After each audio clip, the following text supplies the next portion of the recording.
एक अहम खबर है। गया में 10 असेंबली हलकों की वोटिंग फीसद जारी हो चुकी है और 9 बजे तक 8% वोटिंग दर्ज की गई है।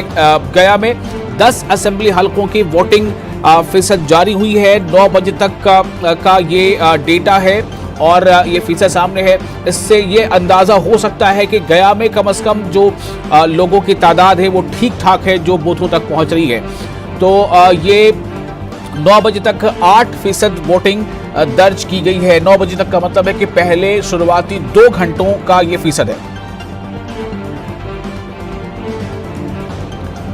तो नाज़रीन, आप देख रहे हैं इंतखाबी जंग। लगातार हम हर पल की अपडेट आपको दे रहे हैं। दरअसल बिहार में किसकी हुकूमत बनने वाली है, बिहार में इक़्तिदार पर कौन काबिज होगा, क्या नीतीश कुमार चौथी बार वज़ीर आला बनेंगे या क्या इस बार जो है वो बदलाव की लहर है। ऐसे कई सवालात हैं जिनका जवाब लिखा जा रहा है। पहला फेज है जब आज 71 असेंबली हलकों पर 16 जिलों की जो वोटर्स हैं वो जवाब लिख रहे हैं कोरोना के इस दौर में। और मजीद बातचीत के लिए हमारे साथ जुड़ चुके हैं एडिटर आउटपुट अभय श्रीवास्तव जी। आपका बहुत इस्तकबाल है न्यूज़ 18 के स्टूडियो में।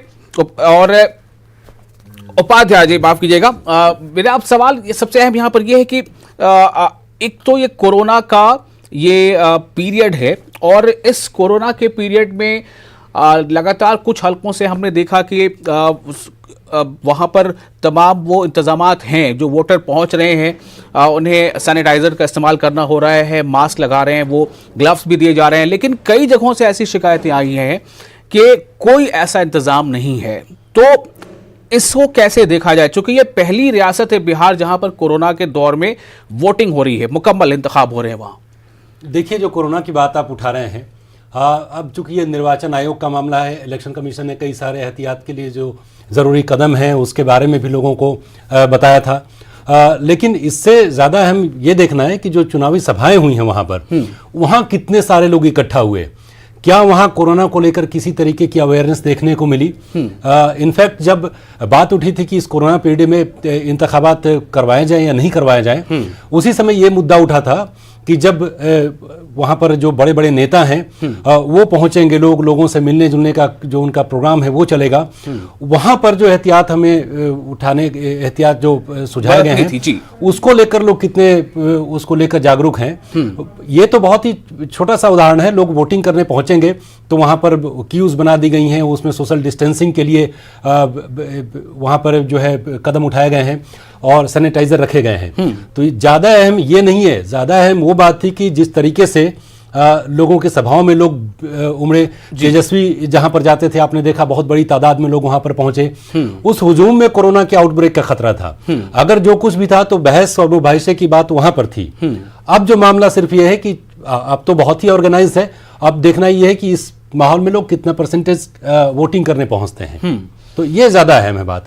लेकिन अवाम के अगर हम हवाले से बात करें, जो वोटर वहां पहुंच रहे हैं, तो चूंकि अब उनके ऊपर ये हम जो अपोजिशन के लोगों का कहना है कि उनके ऊपर ये चुनाव थोप दिया गया है, तो उनके लिए तो मजबूरी कि वो घरों से बाहर निकलें। अभी एक शख्स का बयान हम सुन रहे थे ऑन कैम, उनका ये कहना था कि खाने के लिए तो पैसे नहीं है तो मास्क कहाँ से खरीदेंगे।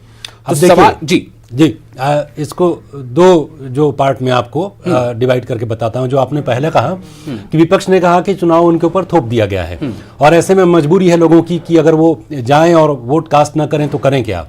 लेकिन देखिए, जैसे ये पॉलिटिक्स में हर एक बात को एक मुद्दा बनाने की कोशिश की जाती है। आप बिहार में जाकर देखें या किसी भी शहर में जाकर देखें, अनलॉक की प्रोसेस जैसे जैसे शुरू हुई है, खुलकर लोग बाहर निकलने लगे हैं, मास्क भी लगा रहे हैं। हम लगातार इसी न्यूज़ 18 उर्दू पर अपने कई जो हमारे प्रोग्राम्स हैं उसमें भी हमने देखा है कि लोग एहतियात भी उठा रहे हैं, मास्क का भी इस्तेमाल कर रहे हैं और लोग निकल रहे हैं।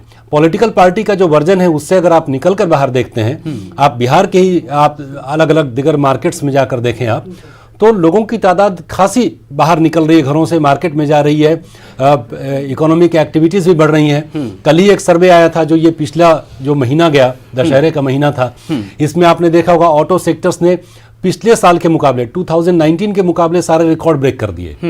तो इससे ये लगता है कि जब इकोनॉमिक एक्टिविटीज आपकी शुरू हो जाती हैं, लोग बाहर निकलना शुरू हो जाते हैं।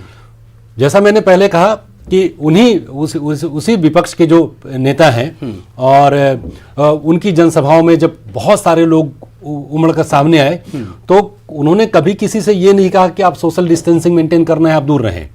या चलिए सत्ता पक्ष तो है, उसने तो कहा ही है कि चुनाव होना चाहिए तो उसके लोग कुछ नहीं बोलेंगे, लेकिन जो पॉलिटिकल लीडर्स इसके खिलाफ भी बोल रहे थे, आप देखिए कि उन्होंने उस दौर में किसी से ये नहीं कहा कि आप सोशल डिस्टेंसिंग मेंटेन करो। अभय जी, मुझे ये लगता है कि उस वक्त ये कहना या ना कहना से कोई मतलब नहीं रह जाता। आप अगर मंच से किसी से कहेंगे कि सोशल डिस्टेंस का ख्याल रखें, ग्राउंड में अगर 1000 लोगों की भीड़ होने की जो क्षमता है, अब वहां पे अगर 800 लोग भी आ जाते हैं तो अगर सोशल डिस्टेंसिंग मेंटेन करेंगे तो फिर वो कहां जाएंगे, कैसे सुन पाएंगे? और सिर्फ किसी एक दो किसी बड़े नेता की स्पीच में ऐसा नहीं हुआ है, कई नेताओं के, यहां तक कि उनके भी नेताओं के इसमें। मैं वही कह रहा हूं कि वो जो पीरियड था, हाँ, वो दरअसल सवाल जवाब का पीरियड वहीं तक था। अब उससे निकलकर आप आगे आ गए, अब आप पहुंच गए जो तो यहां सवाल ये पैदा होता है कि क्या अब इलेक्शन कमीशन पर उंगली, मतलब कुछ क्रिटिक उठा सकते हैं क्या? बिल्कुल, ये उठी।